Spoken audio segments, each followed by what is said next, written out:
Hey, I'm Alex Radical from Board Game Co., and this is the October Games Leaving the Collection video.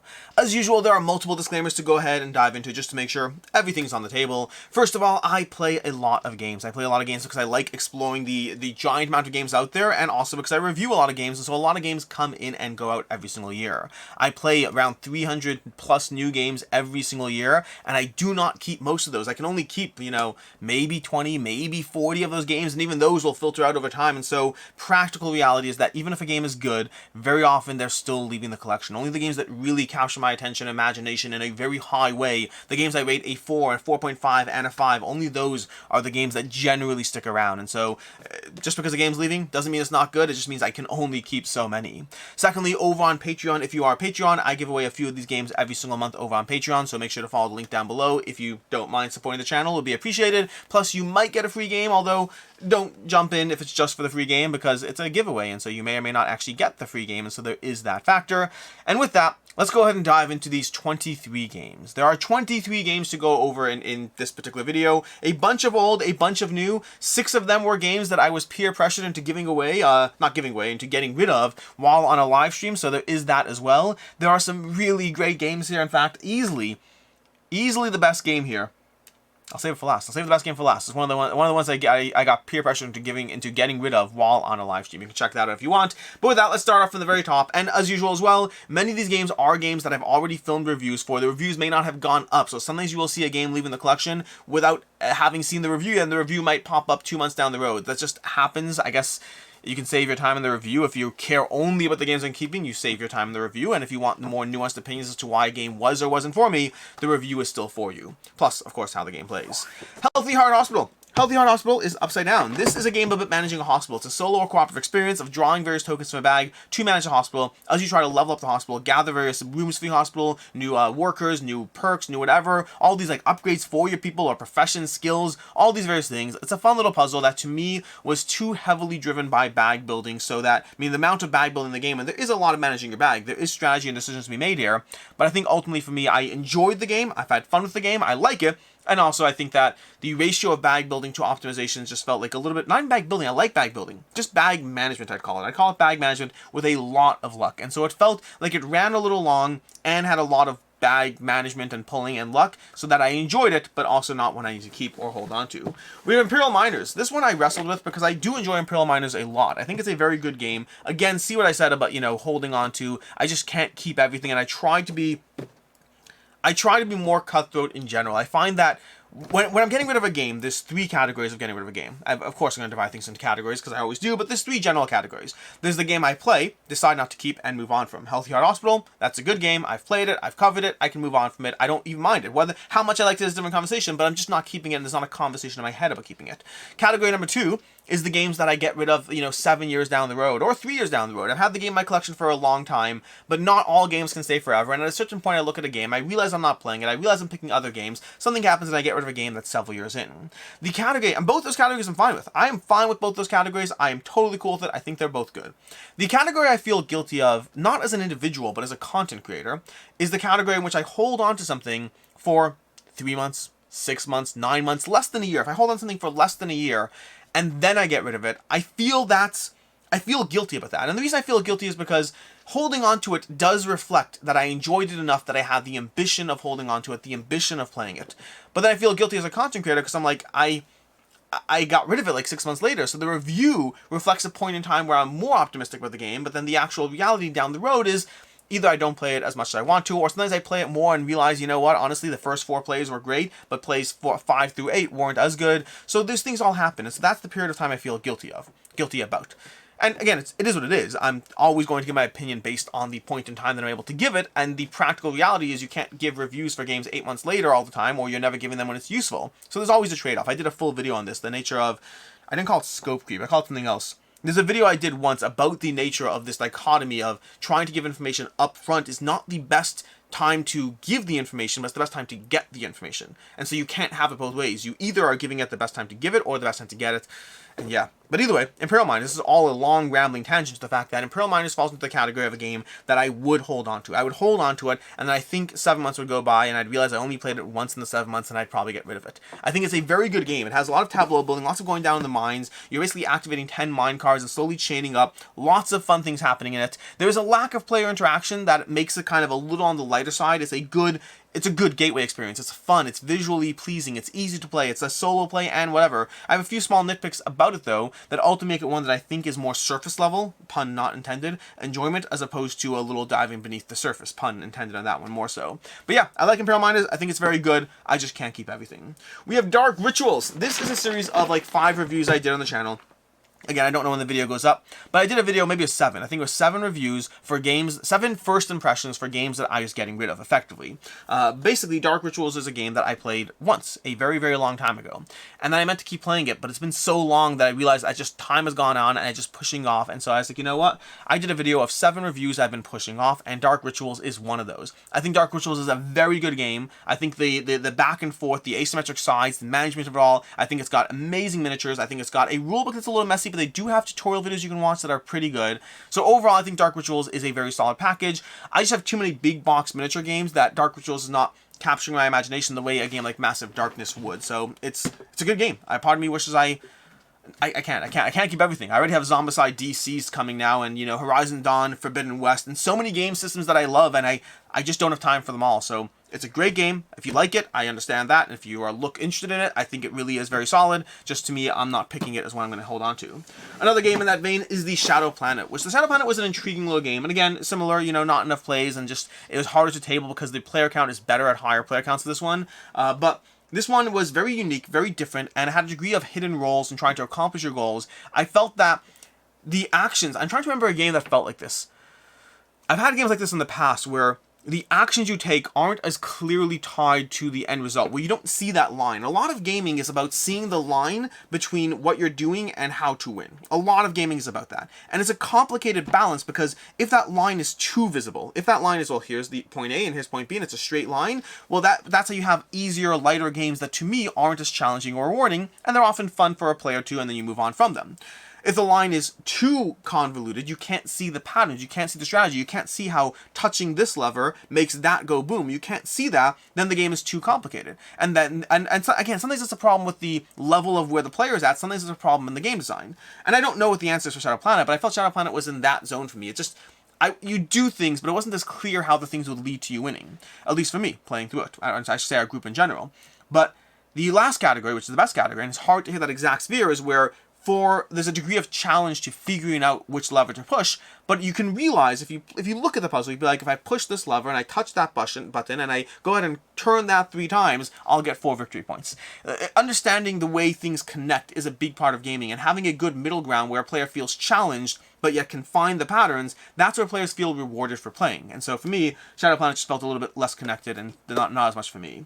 Then we have over here, we have Claim, a giant big box over here that, again, this is one of the ones that I got pressured to get rid of. I didn't get pressured to get rid of specific games on the live stream. I got the pressure to get rid of some games, to do a midstream cull. And so I decided to cull 6 games in the live stream. Claim is one of them. I've held on to Claim for a while. I think Claim is a charming 2-player trick-taking game. And I got all of it because of how much I liked it. And that made it so I stopped playing it. Which is a problem I've had with games. Not a ton, but I've had in the past. I've had it with Black Rose Wars. I've had it with a few other games where you get Horizon Zero Dawn actually might fall into that category as well, where sometimes I have so much of a game, and I am very much an all-or-nothing personality, and that's not a good thing. It's logically not sound. If I enjoy the core box, play the core box. If I enjoy Claim, just keep base Claim. Why do I need to get rid of the entire giant box of everything? It's illogical. I don't have an answer for you other than to acknowledge the illogicalness of it, but very often, like, things are illogical, and sometimes we recognize that, sometimes we challenge that. I don't care enough to challenge that. I am going to make sure that this goes to the Level Up Retreat. The Level Up Retreat is a convention that we did last year. We'll be doing it again in 2024, and I am not ready to get rid of Claim per se, so I'm going to put in the Level Up Retreat. Some games will go to Level Up Retreat, some games I get rid of, some will go to Level Up Retreat, some will not. The better I like the game, the more likely it is going to be ending up in the library, because I think it's a good enough game to show that people will enjoy, people have fun. I think Imperial Miners is a great Level Up Retreat game. I think Healthy Heart Hospital, I think it's a good enough game. I don't know if it'll get picked. Those are interesting decisions we'll get into in a different conversation. Don't forget, some of these games will be given away, so that's also a conversation. But either way, the point is, Claim is great. I really think Claim is excellent. I'd give Claim a 4 out of 5. I still possibly hold out hope to putting into a smaller storage container and holding onto it, but I don't know. It's a trick-taking game that plays well with 2 players. It's a 2-player trick-taking game. I'm having second thoughts, but for right now it's still going. We'll see what happens.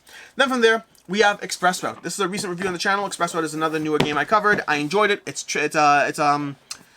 pick up and deliver. It's pick up and deliver, which is a genre mechanic that I've never loved but always liked, and I think Express Route is a game that I liked and didn't necessarily love. I think it does a lot of things very cleverly, but not enough to hold my attention and capture my attention long term. We have Berlin over here, Ticket to Ride Berlin and Ticket to Ride San Francisco, 2 small box games from the Days of Wonderland Ticket to Rides. I think Ticket to Ride is a great game that I still play to this day. I still enjoy it. I think it does a lot of good things well. I think the small box games have a merit for playing with families or kids because they'll enjoy that, because you can have that shorter playtime where they're still invested and they're not tapping out 40 minutes into it. But I think for me, regular big box Ticket to Rides are better, longer experiences that give you a little bit more satisfaction in them. I think Berlin I definitely enjoyed more than San Francisco. San Francisco I thought was Ticket to Ride but worse, and Berlin at least did some interesting things that I think give it merit of like the challenging aspect of it, while still being a little shorter than what I'm looking for. The White Castle from Navegador Games. Navegador Games in general puts out a lot of games that I really love, and the White Castle is not an exception to that. I think the White Castle is brilliantly designed. I'll have a review on my channel, I guess, before you watch this video. They had a embargo on, so I actually played this several times weeks ago, filmed the review, all good to go, but here we are with this. I think the White Castle is brilliantly designed. It is tight. It is a great Euro game, and it's one of those games that, like Imperial Miners, falls into the category of a game I'd love to put on my shelf, but then only later to realize 7 months from now that I'm not playing it enough. My problem with the White Castle is that you only have 9 actions, and you feel so constricted in what you're doing, and some of them follow the same patterns because you only have 9 dice the whole game to play with, and so that means that there's some degree of overlap in the things you do game to game, but it is a very satisfying experience. If you like crunchy, heavy Euros that play like 45 minutes to an hour, I think the box is longer than that. Box is 80 minutes.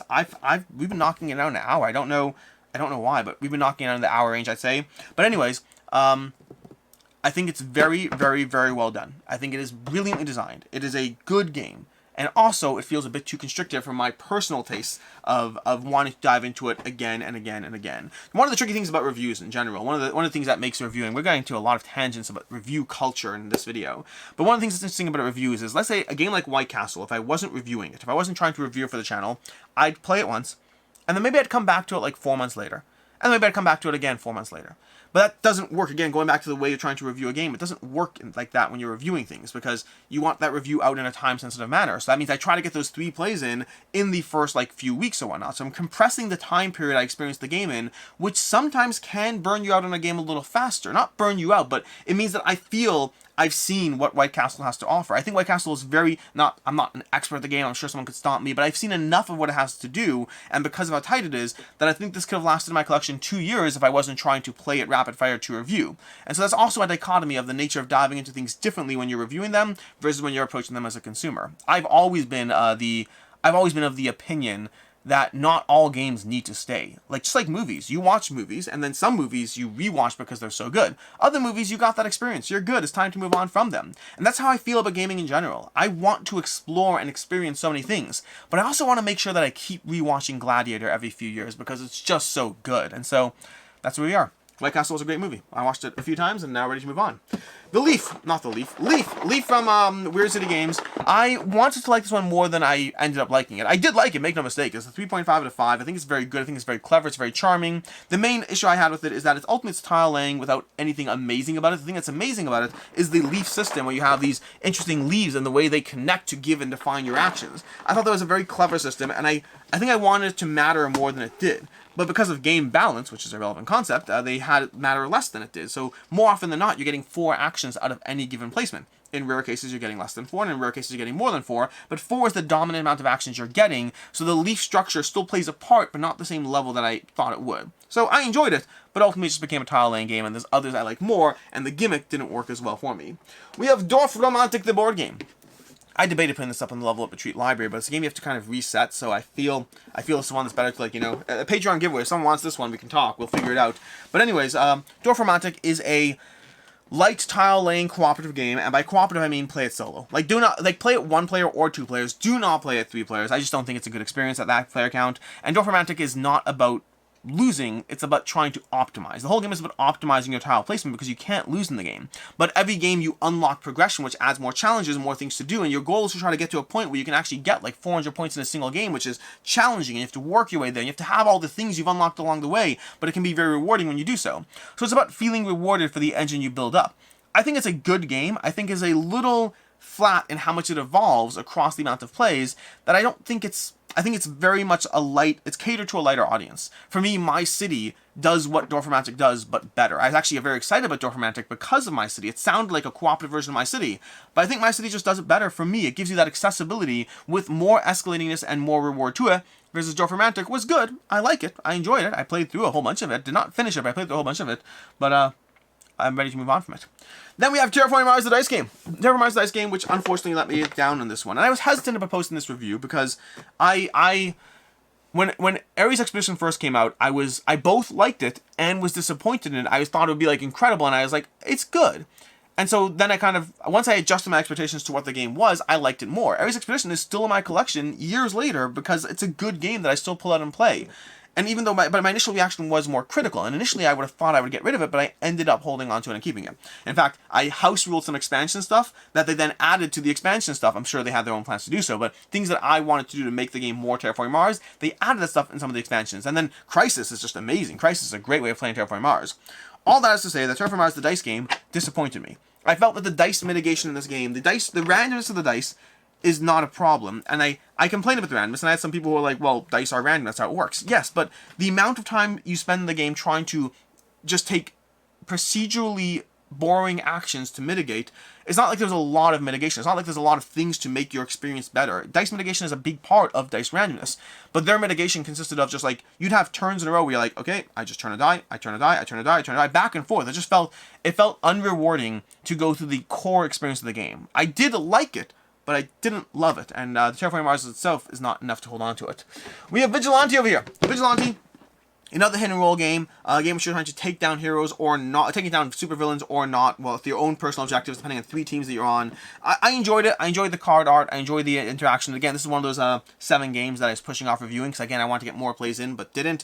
But ultimately, Vigilante for me, I would say the player count the game is optimal at made it so that I was less likely to table this over other games. So I can't even say, like, I enjoyed it, and maybe I'd enjoy it more the more I played it. I think if I'm playing a hit and roll game, I'm more inclined to go towards something like, you know, oh my gosh, what do I even have? Quest or the One Night Ultimate Werewolf or things like that. And if I just wanted a basic deck builder, I'm more inclined to go for a basic deck builder. I think the combination of what Vigilante presents was fun, but isn't what I'm going to resonate with as much. $24.91 Planetship. I think it's a great game. I think you should play City of Spies more, because City of Spies is simply, in all ways to me, a better game. Better theme, better presentation, better, I mean, similar art, I guess, but better art. I think City of Spies is the same, and I mean, when I say the same game, I mean the same game. I don't mean like sort of the same game. It's basically the same game with like rule streaks. It's like Ticket to Ride and Ticket to Ride Europe. But in this case, the original, Ticket to Ride, is better, versus Ticket to Ride Europe is arguably better than Ticket to Ride, but in this case, City of Spies. City of Spies is a great game, one of my favorite games, highly recommend it. $24.91 Planetship, you can pass on that one. We have Cactus Town. Cactus Town is another game that requires a slightly higher player count with asymmetric rules and goals. That is it's a fun one. It's a degree of planning your actions. Planning your actions, then trying to have the chaos ensue as everyone resolves their actions all together. So think Robo Rally style game, but with asymmetric rules and goals and self-balancing. Again, it works best at higher player counts because of the nature of the way the rules balance for each other, and it's not what I'm inclined to pull out as much at those higher player counts, just because of, you know, I just think there's better games to play at 4 players, and I think this game thrives at 4 players. So a good game, a fun time, but that player count for me, 4 players, is a tough spot, and better games are getting that. Sweet Mess. Sweet Mess over here. This is one that, again, from Fantasia Games, or technically from Pika Games, Fantasia Games picked up the project, so people who backed the game, the Kickstarter was not going to fulfill. Fantasia Games came in, they saved it, and so I know that people are complaining about things that they got, but like another company came in and took on all the financial burden of stuff to get you the game. So if you're a backer of this game in any way, understand that Fantasia Games got you your game, and they owed you nothing, so like, all that stuff. But that aside, Sweet Mess is a fun game. I enjoyed Sweet Mess. It's all about like flipping various discs and having ingredients pop up, using those ingredients to buy recipe cards, basically contract fulfillment in a game. I think it's visually beautiful. Not beautiful is a strong word. I mean, I like the cover a lot. It's visually pleasing. It's a very cartoonized, but overall visually pleasing. I think that there's a bit more chaos going on. The way I'd best describe Sweet Mess is I think there's enough strategy in the game for it to be a little too much for gateway gamers if they're playing optimally. I think gateway gamers can play it, but just not be picking up on how optimal you can actually be in the game. But I also think it's enough chaos to not be as rewarding as a nice midweight Euro. So it falls into an interesting territory for me where it's a little too strategic for some game groups I'm playing with, and a little not strategic enough for other game groups I'm playing in, putting it in a weird spot. And for now, speaking of weird spot, we're going to push all the other games off camera mostly, because I'm running out of space over here. Let's grab a few small boxes here. We have Oriflamme that box is not meant to be slid like that. We have Oriflamme, and we have Oriflamme Ablaze. Why does this open from the bottom? Like, that's just bad game design. Why? Why would anyone do that? They did it for this one. No, this one opened from the side. This is much better.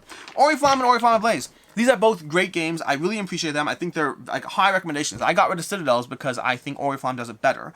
I also think my game group doesn't realistically play these kinds of games anymore. It's been a long time. I mean, Oriflamme is a game I probably played within the past year, but so infrequently, and there's so many games I have that will accommodate this player count. So to me, it's a good game for a specific type of situation that doesn't get enough playtime in my game group. Like, I considered holding on to this. A good example is For Sale. For Sale is in that same category, but I have a harder time getting rid of For Sale. I still think For Sale is so accessible and so good that For Sale is still sticking around. But Oriflamme, I think, falls into a category where this particular game, similar to the way I'm picky about 4-player experiences because it doesn't happen as often, that I want to play the best possible ones when it does happen, I think Oriflamme is falling into a category where if I want a game that plays in 30 to 45 minutes with 4 to 5 players, that just doesn't happen very often in my group anymore, and so I have other games I like more that will fill that spot. So Oriflamme is the one that's been in my collection for a while, but it's going away because of things like that. Speaking of which, of things like that, we have Trails of Tucana. A great game that hurts. It hurts. This is one of those ones that from my collection that I was peer pressured on live stream to get rid of, but I'm comfortable with my decision because I don't pull it out and play it as much as I used to. I think there's a lot of roll-like games in my collection, a lot, and they're very satisfying in different ways, and Trails of Tucana is so satisfying. It's a really good game. I recommend. It's hard. It's hard being a content creator sometimes because of things like this. I am both getting rid of Trails of Tucana while actively recommending it as a game you should play. What does that even mean? In a perfect world of recommendations, shouldn't I only really be recommending the things I chose to hold on to? If I got rid of it, aren't I effectively saying that, hey, get Isle of Cats Explore and Draw, get On Tour, get Welcome to Your Perfect Home, get Welcome to the Moon, get Railroad Inc. Those are the roguelikes you should get because those are my favorite ones. This one is being culled, so it's not a good enough game. In theory, yes. But, I mean, I've had good times with Trails of Tucana. I've enjoyed it. I've played it a bunch. I've had it in my collection for like 3-4 years. It's a very, very good game that I'm moving on from. I guess. I don't know. I'm just gonna. It's a good game. It's a good game. I had it in my collection for years. I've always struggled to get rid of it. Today we get rid of it. Pyramido. This is one of those games I was talking about that fall into that few month range. Pyramido's been in my collection for maybe 5-6 months. I think. I got it to review. I played it. I enjoyed it. I still enjoy it. I think it's a good game. It's one that I've played several times since the review, but I'm ready to move on. I think it's a lighter experience. I always knew it was a lighter experience. This one feels very similar to Imperial Miners, a game I want to hold on to, a game that gives me a good time, a game that gives me challenging thinking decisions, an overall good experience, but a little lighter, and so it kind of stuck around for several months, and then I looked around and I was like, you know what? It can go, and that's okay. Then we have Steam and Steam Barons, so technically 22 games, because I think I counted this as 2 titles. But Steam and Steam Barons over here, that's going to be Steam from Martin Wallace. An incredible game, in my opinion, I think. I'm not sure anymore. See, I haven't played Steam in maybe 6 years. Like, put it this way, I don't have any logged plays of Steam on my app. I have not logged a single play of it, which means it's been at least 5 years since I played it, minimum, possibly more. I have fond memories of playing it. Very fond memories. This is definitely going to level up Retreat Library. I have very fond memories of playing Steam. I think it was an excellent game. If I played it today, my opinion would either be affirmed, or I'd be like, you know what, I've moved on from it, and I think I'm at a different place in gaming. And I don't know which one of those would happen. What I do know is it's been 5+ years. At a certain point, with any game, you have to acknowledge that it's not being pulled off the shelf and played. I don't want to get rid of Steam. I really, really don't. This is not eligible for the giveaway. I'll tell you from anything else on the table, even Claim may be eligible for the giveaway over on Patreon. Steam is not eligible for the giveaway because it's going to level up Retreat Library. I can get rid of it. I can be honest with myself to that extent. But if I can throw it into a library that I control, that gives me an out. I hope. If you go to Level Up Retreat next year, and you want to play a game of Steam with me, please, please do. I would love to. I also might take it from the library if that happens. That might happen. This is the hardest one. The second hardest one is next. This is the hardest one. The hardest one is the second hardest one is Navegador. Navegador is from Matt Gertz, and it's a phenomenal game. The reason this is the second hardest is twofold. The first is that this game is available on yukata.de, which means I can still play it even if I get rid of it. Also going to level up the library, by the way. So both these games are not eligible. It's too good a game. It's too good a game. So Navegador is from Matt Gertz, who's famous for Concordia, but other games as well. I still have Antique Dwelling from him. I still have Concordia, and I had Navegador, but Navegador is leaving. And part of that's because Concordia is a game that I don't feel I play enough. And I would rather play Concordia over Navegador any day of the week. As much as I like Navegador, and I do like Navegador, I think Concordia is simply better. And it falls into the same mental scheme of when I would play them. They're different games. They have a lot of different mechanisms to them, but they're definitely different. And so because of that, I'm comfortable getting rid of this one because, again, I don't play Concordia as much. I have like everything Concordia. I have every single map. I have Concordia Venus. I have the solo and 2-player expansion, and I play it maybe once a year. So I would rather play Concordia more before I get to Navegador. It's a direct comparison to me in terms of the mental space they fill, and so that's an easier conversation to get rid of Navegador. But yes, it's still going to the Level Up Retreat library. And that is everything. That is the games leaving the collection for the month of October. A lot of good games here. A lot of games that I played once and moved on from. A lot of games that I've been holding on to for a long time to like review and play more and realize I didn't. And then a lot of games that I took from my collection because that's part of continuously weeding your collection to make room for the new stuff, because there always is new stuff. You have to pick and choose where your mental space, where your practical time goes. People always talk about like you need more space for the games. You don't need more space for the games. You need more time for the games. I mean, you might need more space. For me, it's time is the constraint. I could find more space if I need to. In any case, and until next time, I'm Alex Radcliffe from Board Game Co. I hope you enjoyed this video, and as always, I hope you have a good one.